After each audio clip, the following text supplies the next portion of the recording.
Hello, my name is Sean Buckley with the Natural Health Product Protection Association, and I'm very pleased to have as my guest from Paris, France, Nick Mancuso. Nick, welcome to the NHPPA Talk Forum. Well, thank you so much, Sean. It's great to see you again, and it's great to be talking to you again, and it's great to be alive and living the life and wandering around Paris as I am right now. It it's interesting, Nick. You and I had a conversation for the health show, and I really appreciated what you had to say, and so was very eager to speak to you again. Now, many of the people that are watching will have no idea of just kind of how extensive your acting background is. Like I know you were in Fast and the Yeah, Furious, I've and been around since I was. I guess I've been working professionally since I was 19. I've got about almost 50 years of acting experience. I've done almost 200 films, TV shows, plays. Um, I actually got my start in Toronto uh, at Bloor Collegiate Institute, thanks to a wonderful teacher by the name of Gustav van Biersen Tripp, who tricked me into acting for the first time when I was 16. And we used to have these quizzes, these memory quizzes, and I used to be pretty good at it. And one day he asked me to stand up and recite what I had just memorized. And, and I was terrified.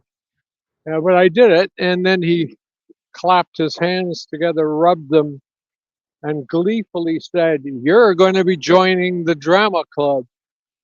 And I thought to myself, what is drama? And I knew about TV. I didn't know what drama was. So he put me, we started to rehearse Hamlet.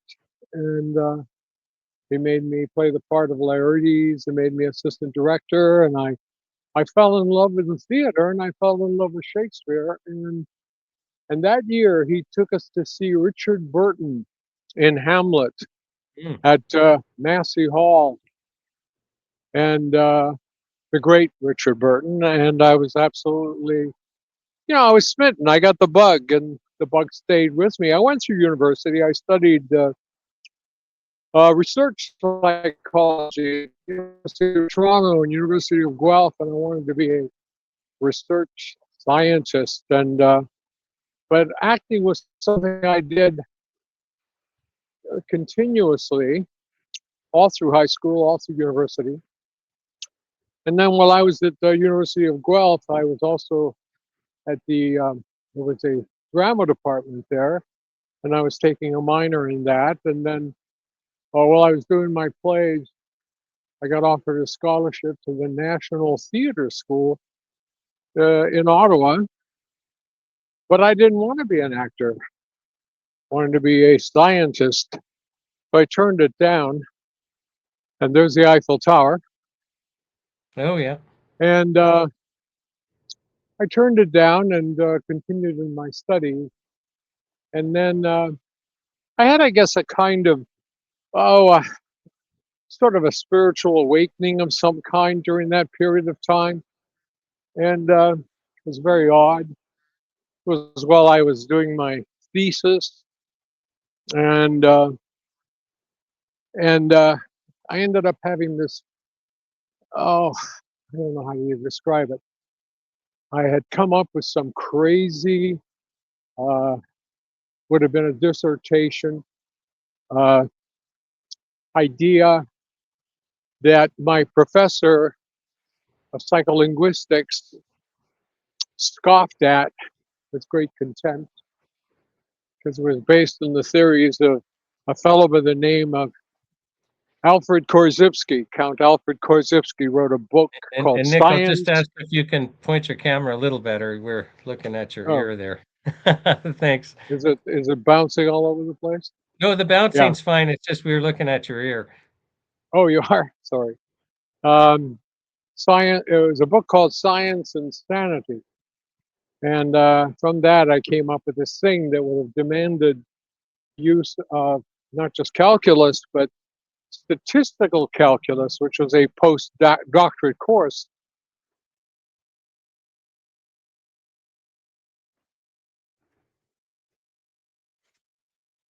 And Nick, if you're still with us, you must have just gone into a bad zone, and we'll just wait for you to come back to us here. So I'm finding this to be an absolute treat. But I was rejected, and Toronto in the late '60s, beginning of the theater movement, and just by chance, I ended up auditioning for a theater company in Toronto called Studio Lab Theater back in '69, '68. I got in, and I started acting, and I didn't stop. I never stopped. I went on for 50 So, years. Nick, can I just back you up because you froze for a second, and you were telling Yeah, us that when you were doing your thesis, you kind of had a spiritual awakening, and then you started talking about calculus, and then you froze for about 15 seconds. We just missed right, something there. right. Well, what happened was I had stumbled in the process of creating this thesis on what ended up becoming known as chaos theory in Mm. mathematics, and I got into a whole kerfuffle about it. And in the middle of trying to figure out, these early computers, I was in a computer room at 4 in the morning, running the numbers, and there was one other guy there doing his doctorate. And all of a sudden, at 4 a.m., as a computer, this was the old days where we had Fortran. He started. He starts screaming, "Eureka! Eureka! I've discovered a. I had discovered a proof for this proves the Hingeldorf cognitive theory of cognitive dissonance," and starts jumping up and down. And I looked at him and I thought, that guy is crazy. And then I thought, so am I, for being here. And at that moment, the big exclamation mark said, let's try acting. So I went and I applied in Toronto. I went and auditioned for the very theater school that had offered me a scholarship and was rejected. And and I thought, I wandered around. This is in the late '60s. Canada was starting to create theaters. This because of the LIP grants that were put through by Pierre Elliott Trudeau, set up these grants for people to apply to create theaters, write plays, paint and so forth. And because of those, these theaters started springing up. I went and auditioned for a theater called Studio Lab Theater back in '69, and I got in and started working as an actor. My first play was called Dionysus '69, and started working. I never stopped until about 5, 6 years ago. I'm still working. I just actually did 2 little films in French, and actors act. So that's what I do. My life is acting. It always has been. I spent a lifetime doing it. And I went through a whole process of doing shows for, NBC and ABC and TV series. Did one called Stingray and Matrix, Call the Wild. I did a whole bunch of those shows and movies of the week, and starred in my first motion picture for Columbia back in 1976. Picture called Nightwing, big flop, but it was like a huge release. And acting has been my life. Uh, I also write. I'm a playwright. I've got some plays being done. One of which is being done in Romania, at the National Theater there. They translated it, and I um, I write books as well. I paint. So you Right. might say that the arts are part of my life. Yeah, and part of your journey. Now, Nick, when you're like you're I don't know how old you are. I'm 60. How old are you? 40. Yeah, okay. So Just what kidding. where I'm going here, I'm just but kidding. I'm 77. okay, where I'm going here is, I remember, when you're 25 to 30 and you feel immortal, and if you get injured, you heal quickly. Sure. But I wouldn't trade that for the experience. Like, we get a different perspective. And I've been kind of looking forward to this interview because I wanted to ask you if you could share with us, I imagine when you were a young man, you trusted government, you trusted the system, you bought into things, but there would be moments that, kind of challenged that. And I'm wondering if you can share with us what your journey to kind of realize, wait a second, things are not the way they seem. Well, look, I was a product of the 60s, and in the 60s, we did not trust governments. The 60s was all about rebelling and revolution and throwing off the fetters and chains of history, specifically the fetters and chains that led us to war. At that time, it was the war in Vietnam. My generation, which of course was the generation that produced some of the greatest music, and, the great revolution in music, great revolution in many, many areas. I was in the midst of all that. And most of us, most of the people I, was around and grew up with were really sort of very distrustful of the state of things. And so from the very get-go, um, no, I didn't trust. But Canada at that time was a radically different country. In the 60s and 70s, it was a kind of golden age, and it really was quite a marvelous place in many ways. Um, my background, of course, I'm an immigrant. I was born in the south of Italy, and my family migrated after the war. After the World War II, we're talking about. My father was a soldier in America in the Italian army, who went through all that and went through that whole process that had been ended up uh, in a concentration camp and had gone through the horrors of the war and survived, and then decided enough with Italy and Europe, and um, let's go find a new life in Canada. And Canada was the hope of the world.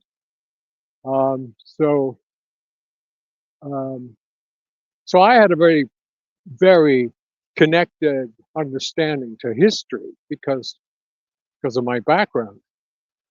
Um, so what occurred, I mean, and what I saw occur in my lifetime was a tremendous shift. And I'll just Uh, ask you to adjust your camera again. Thanks. how's that? That's great. Yeah. So there was a tremendous shift that occurred, certainly from the time of the assassination of John F. Kennedy, which was really the turning point. And you might say the ethos of the American dream and the Canadian manifestation of it. Canada was a different kind of country from the United States. We the people hold these truths to be self-evident, that all men are created equal among with certain inalienable rights, among which are life, liberty, and the pursuit of happiness, is the central document of the American experience. One should be. It was lost, long lost. Hmm. In Canada, it was life, liberty, and security. And so there was a kind of, as Marshall McLuhan, one of the greats, one of the great Canadian Yep. The greats, said, medium is the message. yeah, he also said, if the United States is thesis, Canada is antithesis. If the United States is film, Canada is film stock. Genius, real genius. But Canada was, was a pretty good place, and out of this came a revolution of, artists and creativity and so forth. Uh, yeah, among which were some of the greatest comedians, of the last 100 years. I mean, So guys like can I back Jim. you up to something you had started with is Yeah, because you kind of started speaking about war yeah. and it's kind of ironic. Like, I mean, I'm going to be doing a video on predicting that Canada may be at war in 2026 or 2027 There's a good because chance for that. Yeah, yeah, I agree. because as part of NATO, I'm expecting there to be a false flag Yeah, soon, and then yeah, yeah. we're You're absolutely automatically right. there. And Yeah, the yeah, king is in charge of our armed forces, so I yeah, mean, he gets to say anyway, yeah, and people need to understand that. yeah, Um, so, but you were talking about how Canada used to be a different place, and yeah. I I didn't have that wartime experience. I grew up in a family that my dad, honest to a fault, like he was a project manager for public works, and just wouldn't allow contractors to cheat, but Right. but kind of bought into the state. I mean, he worked for the state, but taught me you have to watch everything. But Absolutely. I totally Ethics. bought in. For me, Ethics. the awakening moment is the first Iraqi war before we Absolutely. entered it. Yeah, There was this big media blitz about Iraqi soldiers going into Kuwaiti hospital neonatal unit and yeah, taking the neonatal babies out of the bassinets so that they would die. And they've yeah. got this I was CNN, NBC, all these, and they Right. had this Iraqi nurse who witnessed it as the witness. And Yeah. it may have been years later where I learned she was the Iraqi She was the daughter ambassador's of the daughter. ambassador. Yeah, Yeah, hadn't been back to Kuwait for years. Like yeah, that whole media blitz yeah, was total propaganda, total fiction, total theater, and yeah. I fell for it, Nick. And that Well, was for we all me did. kind of like that was a crack in the glass where it Yeah, was like, okay, wait a second. When I read in history about false flags like the Reichstag burning or the Gulf of Tonkin, yeah, I need to start paying attention. This is real. yeah, yeah. That's right. Yeah, we don't understand it until we actually go through the process of experiencing the duplicity and the lies that have been at the root of all these wars.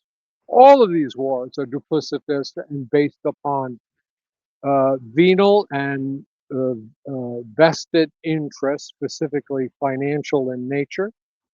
Uh, Not even socioeconomic, but really banking interests and the movement of money. And 'twas ever thus, going back thousands of years.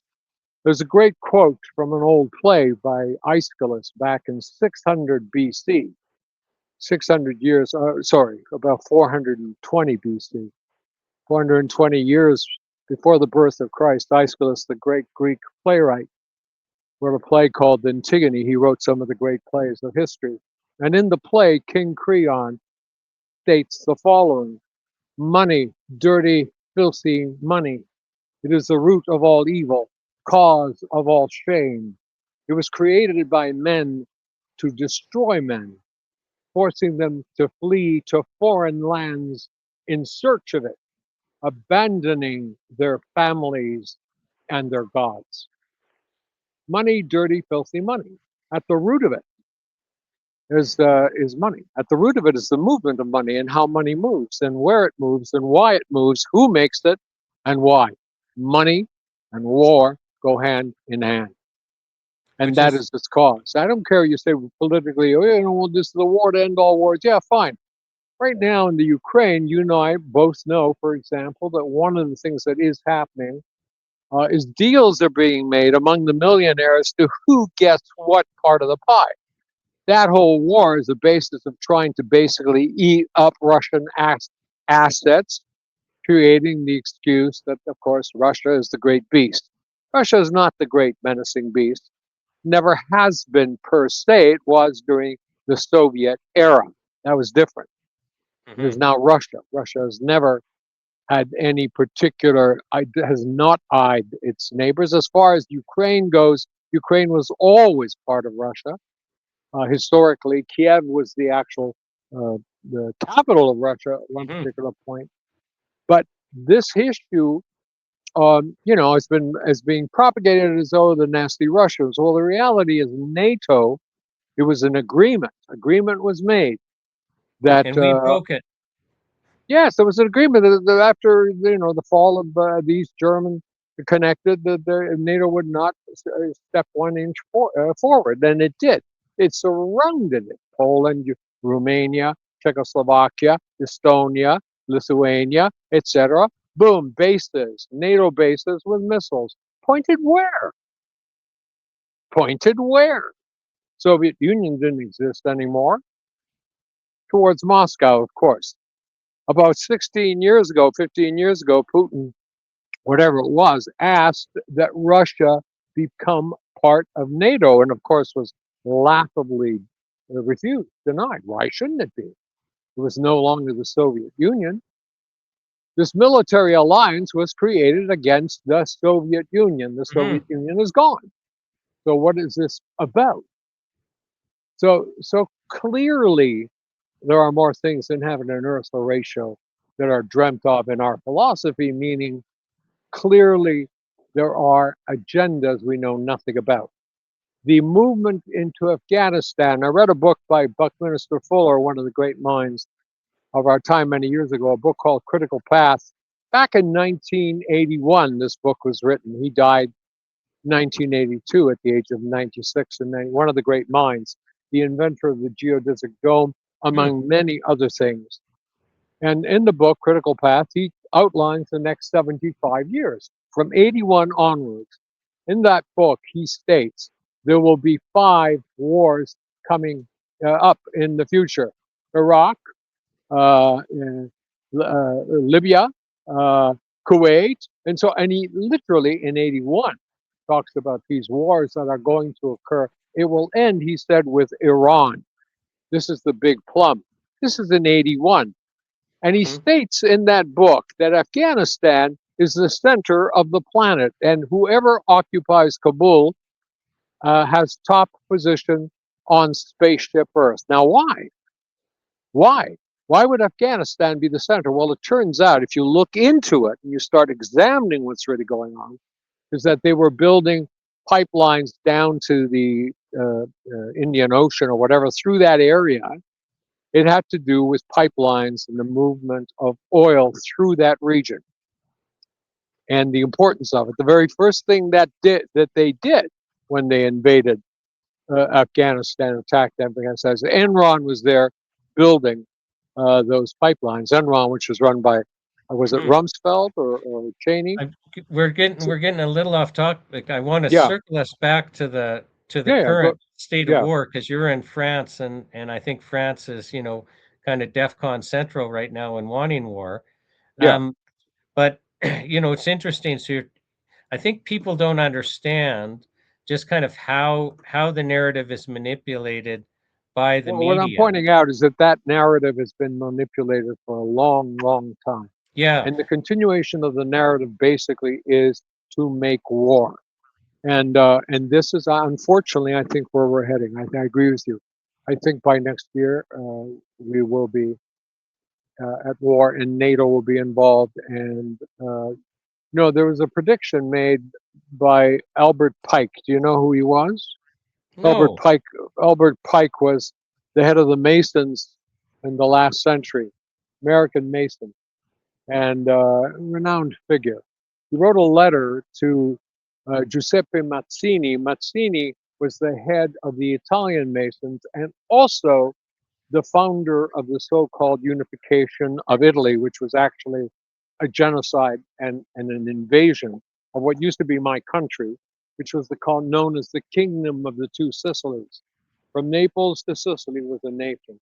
It was invaded and it was destroyed. We were 4 times richer than the rest of Italy, third largest economy in Europe. Naples was after Paris and London, and and that was in paid. or by British money, vested interest, dealing with sulfur monopolies in Sicily, which is what they wanted. And but Pike says to Mazzini, there's going to be three world wars coming up in the future. The First World War will end with the destruction of Germany. The Second World War will end with the creation of the State of Israel. And the Third World War will be between Islam and the West. In other words, France and the NATO and everybody, Americans and Israeli, against, who knows, Iran and so forth, and Turkey. Who knows what's going to happen? But definitely, I think we are moving in that direction. I don't want to see it Right. go there. So back just and then we'll have to get to the NHP front in a moment, but just back to and I kind of what's going on now, because the way I view it, Nick, is the same. It's always about money. And here we're nearing the end of a currency system, and we're nearing the end of government's ability to go into more debt. And I view France and England as particularly poor cases. Yeah, And, when is it that you have, basically a government currency and financial system come to an end where they don't bring us into war, so that the war is to blame for our ills, not other things. And then there's always a false flag. So there's going to be some attack against some NATO asset or some NATO country to make it look absolutely. like an attack, and then we're Yeah. there. Yeah. What's the kind of temperature in France about this?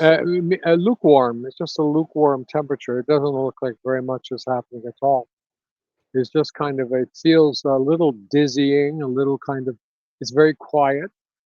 There are, of course, eruptions throughout the city at different, different, the French are always protesting, and there's Hmm. always something in the works. But right now, there's a kind of, I guess, a kind of calm before the storm sort of feel to it.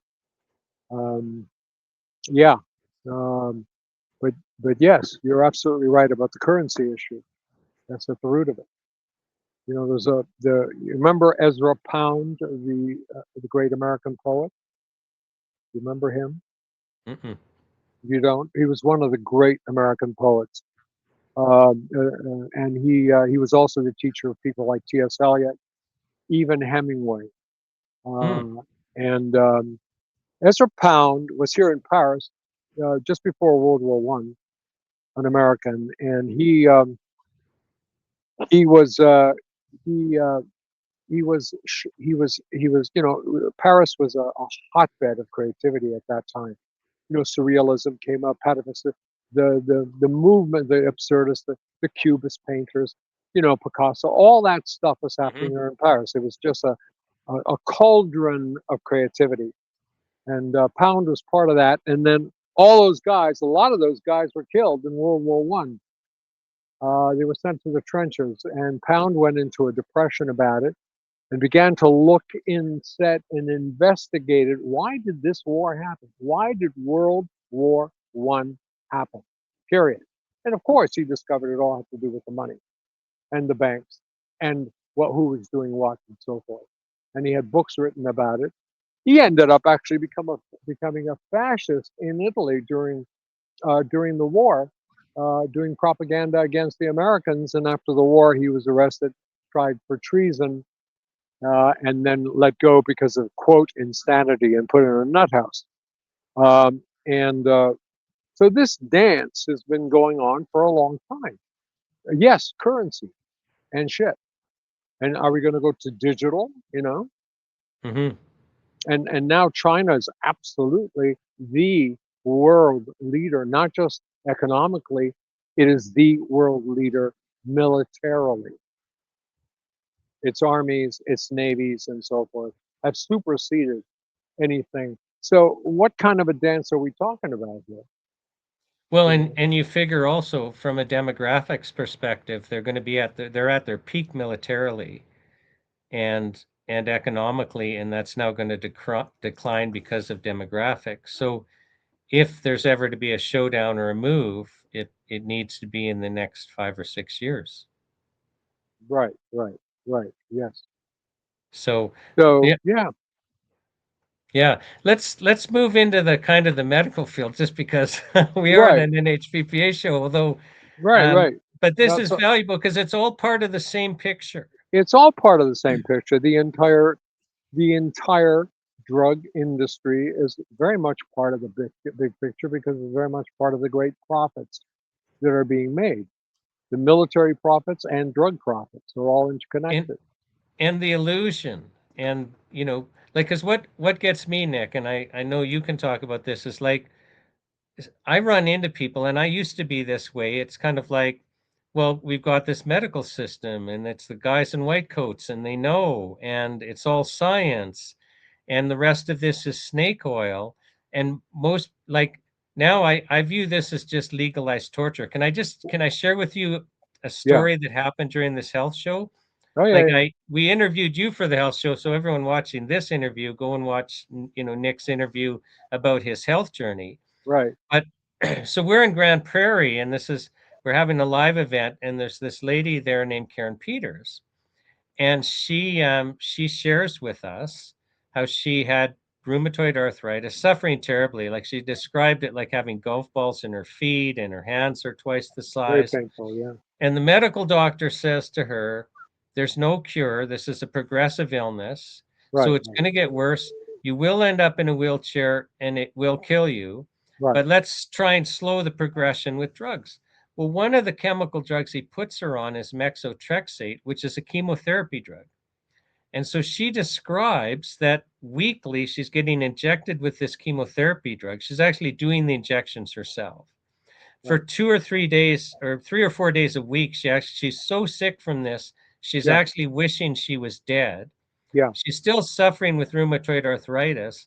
And Right. after about a year, a friend saying, you got to go see a naturopathic doctor. And she's like, no, no, they don't have the training. Like, it's part of this control grid, This right? brainwashing. Yeah. Yeah. But Yeah. she finds a naturopathic doctor who had been a medical doctor first. Yeah. And she goes to the medical doctor, and the first thing she says to the medical doctor is, or the naturopath, I've got an incurable illness. And the first thing the naturopath says to her is, there are no incurable illnesses. Right. And then he cures her. Yeah. Like, she's no Cured. arthritis, no Cured. chemical drugs, Yeah. not getting injected with chemotherapy. Well, I'm Yeah. so horrified, Nick, that, Yeah. like, we're on this tour across Canada. Well, we've got a couple of days in Edmonton. So now I'm researching this. Well, we're doing this. You're better off getting diagnosed with cancer than rheumatoid arthritis in Canada, because Oh cancer, yeah. your chemo is going to be 3 or 6 months. Yeah. Rheumatoid arthritis, it's the rest of your life.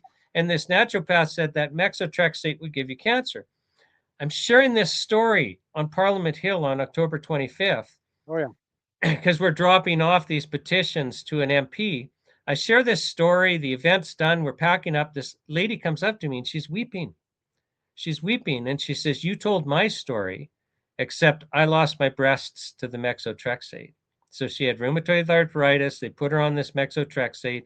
She's wishing she was dead. She gets cancer. They take her breasts. And Nick, it's kind of like, how many people in Canada are with rheumatoid arthritis? Are we literally torturing Around the world. around the world? And that's just one example. Like, that's Yeah. one example. So, I mean, can you talk about just like what a game this is? Well, it And is a game. I mean, the whole thing is a journey, and it's very much a game, and it's a game of profit. And there is no money in health. There's only money in disease. That's simple. There is no money in health. There's only money in disease, and the pharma companies are the second largest industry in the world, after what's the military. largest? So military and pharma? Military. Well, oil, right? All oil-based stuff, right? So the trillions of dollars of profit are based upon illness. It's all medicine. Medicine now is palliative in nature. We're going to give you this while you die. We're not going to cure you. We're just going to slow down the process. Now, which is not to say that, quote, modern medicine has not reversed a tremendous number of illnesses. It has. It's helped a great deal. No question about it. Just look at the population of the earth. Beginning in 1900, 800 million. We got almost 8 billion. Hey, guess what? Antibiotics, et cetera, et cetera. very much involved in this, along with, of course, sanitary conditions and food production and all that. Of course, that's all part of the equation as well. You look at vaccines and say, oh, since vaccines, you look at vaccines and so forth, these diseases, polio, measles, they've all been dissolved in smallpox. And then if you look at the stats, you see the fact that these diseases went way down before vaccines came in. They were disappearing before. They were disappearing because of improved conditions, et cetera, et cetera. So there's this joke where the pharmaceutical companies, of course, it's in their vested interest to make profit. Can't blame them. That's what they do. So that's the problem right there. At the very root of the problem is the fact that if you put profit in the area of medicine, you're screwed. By the way, just out of a little side note, the Rockefellers, who of course were behind all this, and the Rockefeller Foundation and education and the medicine we have today is Rockefellerian in nature because of the way that it was set up to make synthetic drugs from petroleum and all that. The grandfather of Rockefeller, the guy that started it all, guess what he was? He was a snake oil salesman. Oh, really? Yeah, isn't that ironic? Yeah, he was a snake oil salesman. He was selling snake venom. Is very effective in a lot of illnesses because any poison, particularly snake poison, will give the system a shock and the immune system will come to the rescue. That's how it works. And vaccines some vaccines obviously have very beneficial effects from that point of view, as do some very toxic medicines. It's the body that heals. But medicine, i.e. healing, has got nothing to do with this. It's got nothing to do with this. The naturopaths, the physicians, the homeopaths, the et cetera, the healing in arts, the healing industry are a whole separate category from the so-called doctors. We need doctors to heal us from the doctors. We need hospitals to get away from the hospitals that are out there. It's a joke. It can't work, and it will continue like this. So these illnesses and these suffering human beings, this woman, are absolutely essential to the cannibalization of a system that must, by its very definition, cause suffering and disease and sickness because of profit. So the healing is out there. The cures are out there. The answer is out there. It is in the field of naturopathic. It is in the field of homeopathic. And as you well know, all of these fields have been severely attacked by the state, by Health Canada, by the FDA, by the CA, et cetera, et cetera. They have made that. And so who are they working for? So Are they working you for the people? Obviously not. Are can they I can I working for just vested interests? can I just share with you? So like you hit the nail on the head when you're saying they're being attacked. So in the last 3 months, the Quebec Court of Appeal basically upheld the conviction of a naturopathic doctor for the heinous crime of practicing medicine without a license, because in Quebec, the you know there's no niche created. So the doctors still have an absolute monopoly, as they do in most provinces.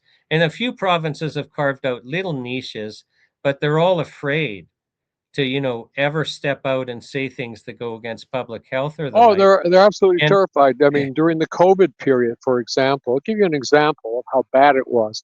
Everybody knows that ivermectin had a very beneficial mhm, impact on COVID. Not only does ivermectin have a beneficial impact on COVID, but now they're discovering it's helping with many other like illnesses cancer. like cancer, like malaria, like all kinds of stuff.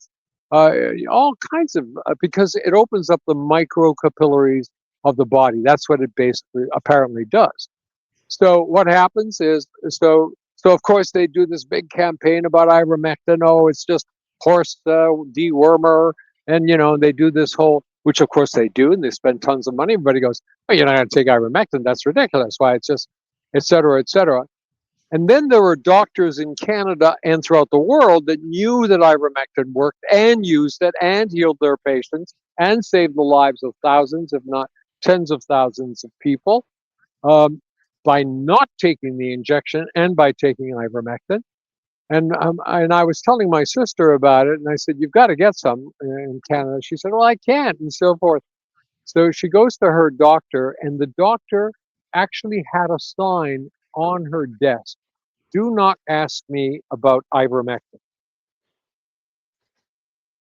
Do not ask me about ivermectin," because she was so terrified her license would be taken away by Right. the government, the state. So the state has to answer to this, and these issues have to be addressed. I've Hmm. been a follower of your work for a long time, and I'm a big fan of your work, Sean, because you have been one of the few people, along with Rocco Galati and a few others, who have made an effort to try to actually address this very serious issue. The people have to have the liberty and the freedom to decide and determine what to put into their bodies.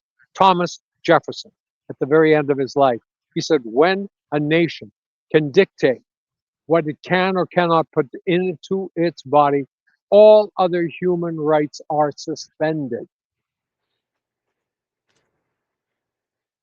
Oh, it's the most fundamental thing is if if we can't decide what to do with our bodies, we're slaves to the state. Totally, completely.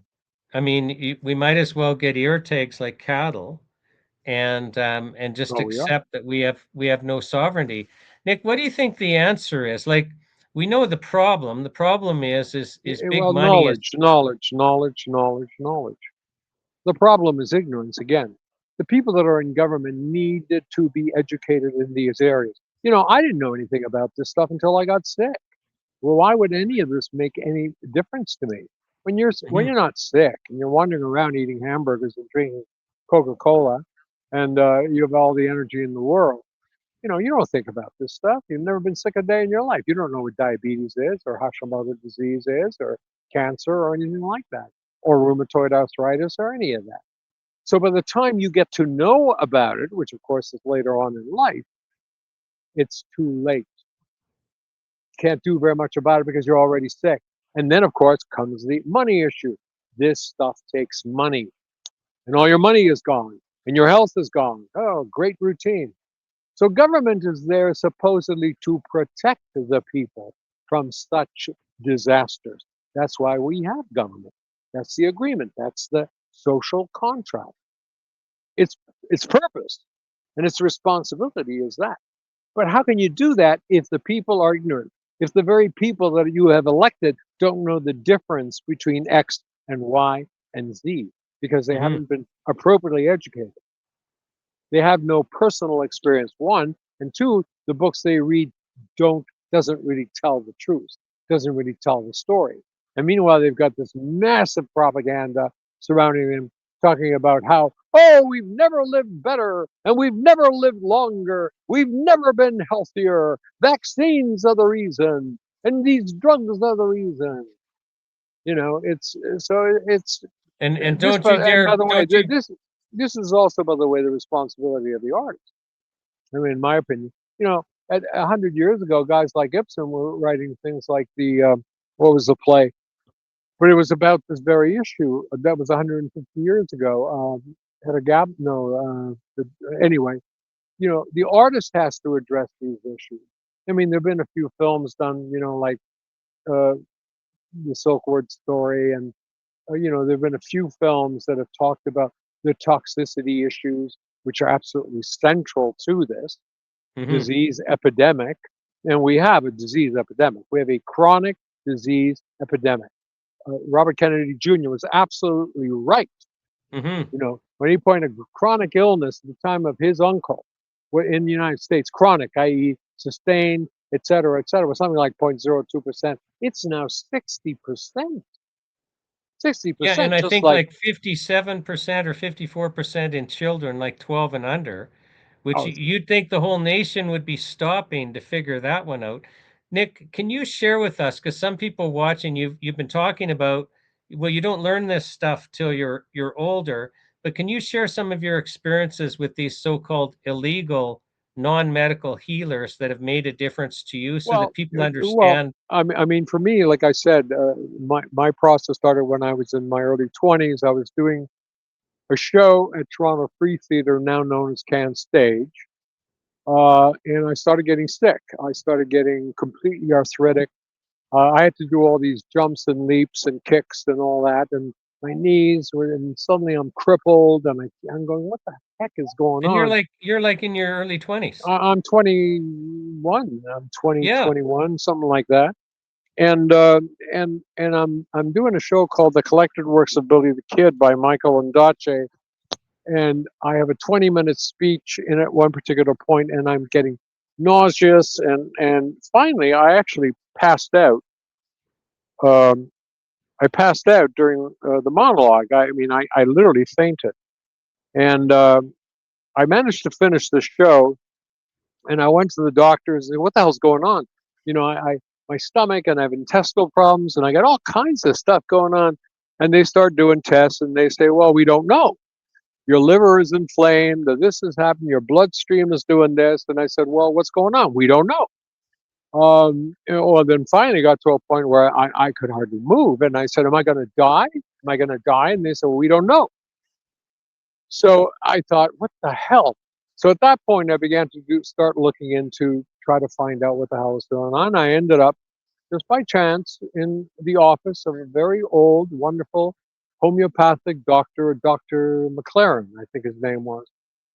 He was almost in his 90s, this man. He'd been one of the original homeopaths in Canada, homeopathic medicine being a branch of Hmm. medicine that was almost destroyed by Bayer aspirin, almost completely destroyed when the so-called allopathic, Hmm. so-called modern medicine went after them. Flexner report and all of that. Yeah, they Yeah. went after them, said, oh, it's voodoo and all that stuff. And of course, it's not. It's an incredibly effective and absolutely healing branch of medicine with zero side effects. As guys like David Icke he said it's not side effects, it's the actual effect. Hmm. These aren't side effects. Oh, it'll kill you is not a side effect. Your heart will be fine, but you'll be dead. It's not a side effect of the drug. Something like I forget. Prescription drugs are now the third killer uh, Well, in uh, in I'm looking into that, Nick. They might actually be the number one killer. But if they're the third, let's say they're the third leading cause of death. We've yeah, got charities that are raising money to research cancer deaths, which are, yeah, the second largest then. And yeah. we've got charities looking into, raising funds, research, how do we reduce heart disease? You Yeah. and I should start a charity to raise funds to, well, how do we reduce deaths by the third leading cause of death then, the chemical pharmaceutical drugs? Well, you know that what was his name? Terrence Young, MP, member of Yep, Parliament. yep. Well, I His know daughter Terrence. Vanessa. I believe it or not, I knew his brother because his brother and I were actors together when he was 16, George Young, and in the old neighborhood in Toronto, we used to actually rehearse in his father's church. Hmm. His father was an Anglican minister, and I didn't know Terrence then anyway. Of course, Terrence lost his daughter to pharmaceutical drug.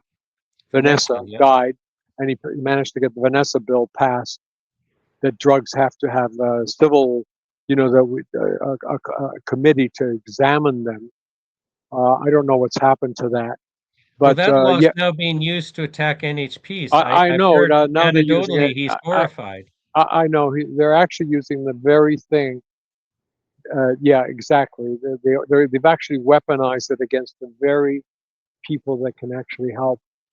And does the devil exist? Yeah, I think so.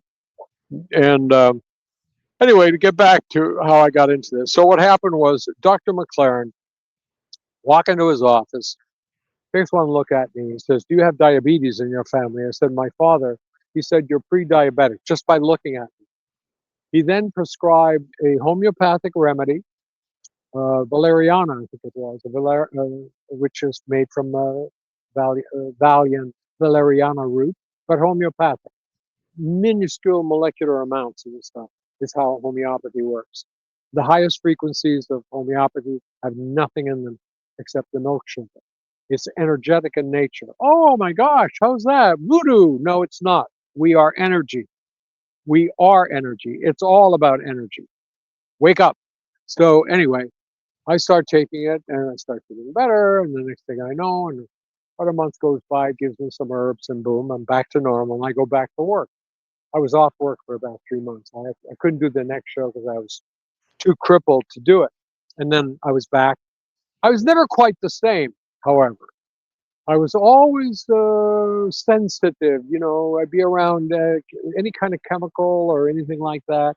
And it got worse and worse over the years. And then, I started becoming the boy in the glass bubble.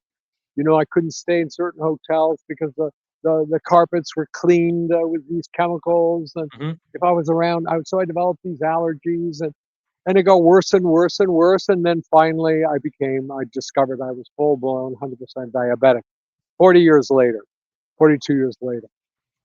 During that period of time, to my discovery of that, I started to begin, I ended up from homeopathy getting into things like shiatsu, acupuncture, Chinese medicine, Ayurvedic medicine, bit by bit by bit. And that's what kept me going until finally my system collapsed. And, and I became full blown diabetic and started the journey that I've been on now for almost 35 years. But I have used and made use of all these particular systems in order to stay alive. And they can be reversed. Even diabetes can be reversed just with food if you do it correctly. It takes a lot of discipline, Hmm. but it can be done. There's a Polish doctor who did a lot of research during the Soviet era. There were no pharmaceutical companies there. So he could do kind of pure research, and using just food reverse type 2 diabetes 100%. It's a high fat, medium protein, low carb diet. You have to measure it, but you can do it, and you won't need any other substance.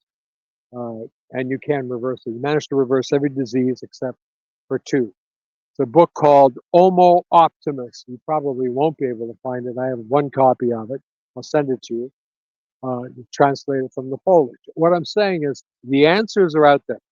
Hmm. Many Canadian naturopathic doctors have been at the top of the field of healing for many years. What's her name? Clark. There have been many throughout the Oh, years. Hulda Clark. Yeah. Yeah, many throughout the years who have understood, like Dr. Dahl, like Anthony Stephan, like these Right. people, Eldon Doll. who, Yeah. yeah, And yeah, Tony yeah, Stefan. who Yeah. have understood and have found and are healing people. These people are continuously being attacked. The Quebec thing is a continuation of the same story that's been going on since I've been even aware of this. I've been aware of this now for 25 years about how Dr. Dahl was attacked by a SWAT team, RCMP, and he had to deal with that. And Anthony Stephan was attacked, and on it goes. If anybody, and why? Because, hey, guess what? They don't want any competition, and they don't want to know that the answers are out there. Yes, cancer can be cured without all that poison being shot into your body. It's the equivalent of bloodletting. You know what? Bloodletting does work. It does work on certain ailments because it causes the body to produce more red blood cells. If you evacuate all the blood, you got to have fresh blood. So, it helps a little bit. Yeah, chemo can help. Yeah, all these things can help to an extent, but it doesn't heal. Hmm. And the healing is real. And that's what we're talking about. And yes, I'd be happy to be involved in anything that can bring, certainly. But, will that be possible? Because that's the issue. How is it going to be done? That's the issue. Well, knowledge, right? The internet right now is the most powerful tool on the planet Earth, AI included, right? How long will we have access to this freedom of speech? How long will we be able to talk about this stuff before we're shut down completely? Hmm. I've done a lot of films about that stuff. I've done a lot of plays. I've done a lot of films. These themes have been in the artist's imagination for a long time, because the artist is the antenna of our society and picks up. It was Ezra Pound who said that. The artist is the antenna of the society. He picks up what's going on out there, and it's his job, his duty, his responsibility to broadcast it to the community. Theoretically, that's what we artists are supposed to be doing. Theoretically, we don't. Well, I think you're on something actually. Like I it's always darkest before the dawn, right? And Do we're in a dark spell, but I think there's a mass consciousness, I and agree? I Critical think that mass, in our subconscious we understand that this is off the rails. Like the pendulum swings back and forth, inevitably. and and and we're clearly at one of those far swings where government is completely adversarial to the system. It's just been captured. Yeah, And exactly. I it's mean, government and is people, right? It's just human beings, yeah, just other human beings. So but the whole system, this has been going on for so long that the whole system now is geared against us and is taking away our rights and is adversarial. But I think that, we're going to wake up. That's why you and I are doing this show, is to wake people up. yep, that's right. That's exactly right. But if we follow your train of thought, once we start seeing the artists bringing this to our attention, then we'll know that the consciousness is shifting. Well, yes. I mean, it's all about communication, right? There are three things that have to be examined at any point in time. One is, in order for something to work, there has to be, an affinity, a connection, Hmm. right? And then there has to be an agreement or an accord on reality, on what the reality is. But you see, with the amount of fake news, etc., mass propaganda, and so forth, nobody really knows what the heck the truth is. The internet's become a madhouse of Hmm. all kinds of insanity being, uh, you know. So, and then you got to have communication, but communication has to be a two-way street. Theoretically, cyberspace, the internet, and AI should make that possible, but I think it can also work the exact opposite. It Hmm. can it can obfuscate the situation, and it can basically brainwash people into only the reality that the quote vested interests want people to see. And Yeah, I'd recommend everyone watch. It's an old 70s documentary called Manufacturing Consent, which is yes, basically based manufacturing on consent. Noam Noam Chomsky. Chomsky's work. Yeah, yeah. Well, certainly Noam Chomsky's been aware of it for a long, long time. And one of the voices out there, but there are others. There are many voices out there right now, I think, that are speaking the truth. And in the medical field, certainly, there are many, and also in politics and political thinking.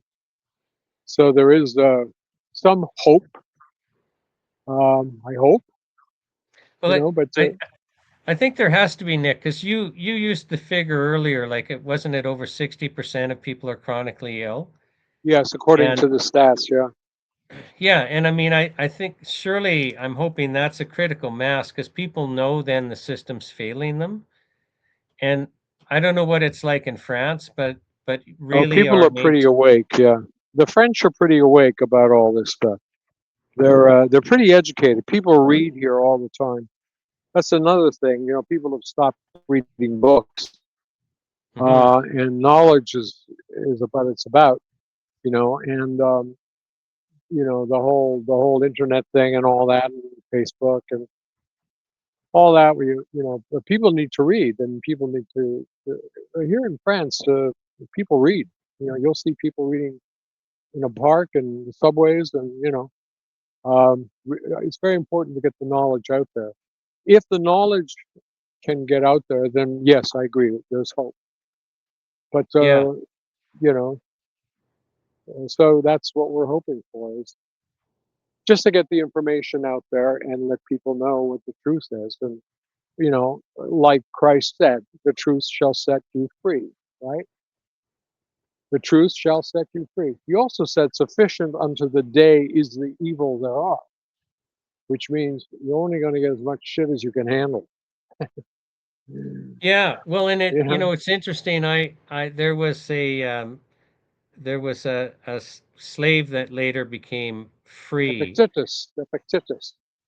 and he explained, listen, how you figure out how oppressed you're going to be by the government is it's the exact amount that the citizens will put up with without reacting. That's the measure by which you're going to be oppressed. And it Exactly. just seems like we're putting up with stuff we don't have to put up with. Like people need to understand, just say no, just stop participating, get involved and say enough's enough. Because until we push back, they're just going to keep pushing. And it's ridiculous that, NHPPA has to have a health show and have people like you share their health journeys because otherwise the information can't get out. It's ridiculous that naturopathic doctors are getting shut down in Quebec and, we're being hidden from these healers, and it's ridiculous, and correct me where you start disagreeing, that basically our regulatory authorities like Health Canada really are the front arm of the pharmaceutical companies. They are. Absolutely. Absolutely. They've been totally compromised. But they're compromised not just through corruption, which I'm sure does exist. There is corruption somewhere, obviously, but primarily through ignorance, I think. They just don't know. They don't know any better. They follow the regulations, they follow what, the mandates that they're given, Hmm. the bureaucratic mandates, and fill out these boxes. And if these boxes aren't filled out correctly, then bang, you're going to take an action because it's bureaucratic in nature. The ability Hmm. to think for themselves, the ability to make a decision to say, hey, wait a minute, this doesn't sound right, or this may not be accurate. Why should we go at 5 o'clock in the morning with a SWAT team into the home of a doctor's of these doctors? You know, and they did, and they did. Well, because he's carrying wild yam extract, which was determined by Health Canada to be up there with heroin, and I mean, come on. Oh, I know Obviously, you can't make this stuff up, can you you? can't make Like this stuff up. It's like, come on. like It's like, you had brought up that the Rockefeller Foundation and kind of this attack on other healing traditions when you were talking about your homeopathic doctor, and I want the audience to understand what you're talking about. So yeah. allopathic medicine is actually it's a philosophy of healing, and I'm just trying to explain it to people. I know you understand it, Nick. So allopathic medicine is a philosophy of healing, Well, no, and the the thing is this. The thing people have to understand is all medicine, what we call medicine, is poison. All medicine is poison. The root of healing is not medicine. The root of healing is food, nutrition, yeah. nourishment, nutrition, air, water, non toxic. The root of all healing, exercise, etc. Medicine does not heal. Medicine triggers, because it's a poison, the body in such a way that the body will take action that will eventually heal it. So that's why the founder of modern medicine, Hippocrates, said, let food be thy medicine. But he had the doctors swear on oath, above all, do no harm. Yeah, yeah. Above Well, I all, do no do no harm. harm. It's nothing but harm. It is. I think you've touched on something I just want to expand. So because most people don't understand, if you're getting the nutrients you need, you're going to be healthy Yeah, absolutely. and avoiding toxic. So like when you say food is our medicine and healing comes from food, so Yeah, just, news alert to the people watching, there's essential nutrients that you need to be healthy, and if you don't get them, you're not healthy. You can't get them in our absolutely. food supply, Yeah, and you can. toxins interfere with the nutrients in any event and cause other problems. And so Absolutely. we're sick because our food supply, we've got toxins, we're not Our, getting the food. Yeah, the food supply So, has been poisoned and denatured and demineralized. And, I saw a stat once, National Geographic. You know how they have this National Geographic year every hmm 25 hmm years or so? The last and they travel around the world and they examine all kinds of things, including the health of nations. And they calculated that a carrot eaten today has 1,000% less minerals and vitamins than a carrot from 25 years ago or 50 years ago. hmm Our food has been denatured. It's been denatured by the farming technology that's made it possible, to have all this quote abundance. But the reality is the soil is so denatured uh, that if they stopped using these oil-based, i.e., petroleum-based nitrogen fertilizers that come from the oil industries, the soil would be dead. It would take something like 20 years for the soil to recoup its natural cycle. So it's a problem to get healthy food, hmm period. And so, yes, uh, I guess nature balanced itself out. At the same time, there's been the creation of vitamins and minerals in that these things are really important and absolutely essential now for survival. So, yes. Oh yeah, no, we've reached the point you have to supplement if you're going to avoid chronic illness. But I just wanted people to understand the allopathic system. So I'll get back to that. So and I know you understand this, Nick, but you had talked about how the other healing traditions had been attacked. And I just want to make the point, how Yeah. on earth did we end up adopting an allopathic model in the Western world? Brainwashing. Because citizens would never accept this model, because the allopathic model is, well, you don't actually cure, you don't treat the underlying cause of the suffering, you alleviate the suffering by addressing the symptoms with drugs. Yeah. And Or cutting and if this or killing the pain. yeah, and no, we all want to be healed. If we're suffering from something, we want the cause of our suffering addressed. We We don't want want the health. cause to go on indefinitely Yeah. and our symptoms reduced. And yet in the Western world, they're doing their best still to make it illegal for those traditions that heal us to heal us. Where it's like the state is attacking every other healing tradition except the allopathic, but the citizen doesn't want the allopathic model. Yes, because the state has been taken over basically by vested interest. That's all. hmm It is no longer a reflection of the people. It's a reflection of vested interest, ruling class. That is to say, the plutocracy, the moneyed class, the lobbyists, et cetera, et cetera. Recently, Robert Kennedy Jr. finally managed to get mercury out, mercury that has been put into the amalgam for teeth, hmm which is incredibly toxic. The story of mercury, and if you put mercury into your body, it's in Ayurvedic medicine, it's known as the great dissolver. It's the most poisonous substance that you could possibly put into your body. And yet they're putting it into the body and they're saying, oh, it's inert. No, it's not. You've got electrolytic action in the mouth, and that will release molecules of mercury into the body over a hmm period of time. That mercury is going to have a serious neurotoxic effect, etc. Now, our Robert Kennedy Jr. finally said, it was announced yesterday or whatever, that they're finally getting that stuff out after what, 40 years, 35 years. And apparently, apparently, but yet he'll be attacked by everybody and hmm they'll say, oh, what does he know? He's not a doctor, How, how do you know. how do we attack the media? How do we? Because Nick, it seems to me it's the mainstream media that enables all of this to We happen. can't. They're owned by the trillionaires. What can we do? It used to be that apparently after World War II, there was something like 3,000 or 2,800 separate news organizations in the United States.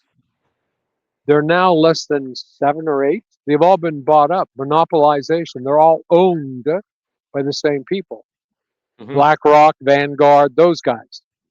You know, and yeah, they own it. They own the media. Yeah, there So used to be laws preventing that, yeah, they that were called that antitrust ownership, laws. Yeah, and then and they all were they delawed, were or they the were they laws were were canceled. reversed. They were reversed, and they were depotentated during the Ronald Reagan period. Yes. That's when it all started. That's when, you know, greed is good started. Wall Street, make more money. It's morning in America, all that. All under the guise and the excuse of, oh, socialism and communism and all that stuff is used as the great enemy, as Russia is now once again being painted as the enemy, because you've got to have an enemy to distract the people from the truth. Hmm. So that's what they do, and twas ever thus.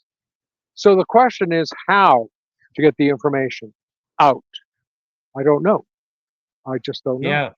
Well, I couldn't resist asking that question because it just seems to me that if the mainstream media lost its power over us, then we could start solving these problems and having honest conversations. Well, the old answer, of course, it has to be done on the grassroots level, etc. Hmm. Individuals working with other individuals within communities. It has to be organized in such a way that people can communicate with one another. But it's very difficult to address these issues. I mean, even in your own family, if you want to tell them, hey, you know what? I know you're getting cancer treatment and so forth, uh, but there are other things. I don't want to hear about it. I mean, I had a friend who died of cancer, and I tried to talk to him. And I remember at one particular point, another friend of mine said, he said, you can talk to him, but just don't talk to him about other ways to cure cancer. Well, he died. Hmm. You know, it's like people uh, have a veil over their eyes. They don't want, it's like that line in Jack Nicholson, and you can't handle the truth. You can't handle the truth. Well, people can't handle the truth. You don't want their world to crumble, to discover, hey, guess what? The state is not Santa Claus, or the government is not doing it for your benefit. Yeah, like is there a government in history over a 100-year period that wasn't the leading cause of death in its population? That's what the whole idea of the Constitution was about. That's why they framed it the way they tried to frame it. That was the whole separation of power. That was the whole stuff.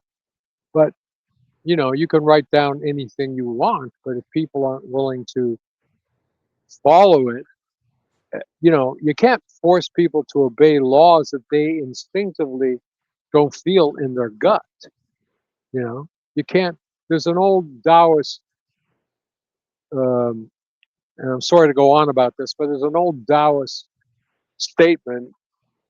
Taoism, a branch of, you might say, philosophy, Chinese, ancient, uh, where the sage says, in the beginning, there was ordinariness. When ordinariness failed, there came about enlightenment. When enlightenment failed, there came about wisdom. When wisdom failed, there came about compassion. When compassion failed, there came about rules, laws, and obligations. When rules, laws, and obligation fails, out comes the fist. We live in a society between out comes the fist, i.e., enforcement, military, police, and rules, laws, and obligations. Well, above that is compassion, the heart. Above that is wisdom.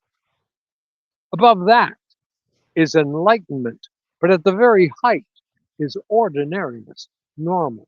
What is normal? It's like when you're in a state of health, you don't think about disease. It's Hmm. normal. When things are in balance, you don't think that the government is doing because it's normal. We don't have that quote ordinariness anymore. We're in a state of, I think it's, well, it's stereo. Right now we're kind of in a taut condition, you might say. So, so the issue is, how is it going to happen? I guess it's in God's hands, man. Hmm.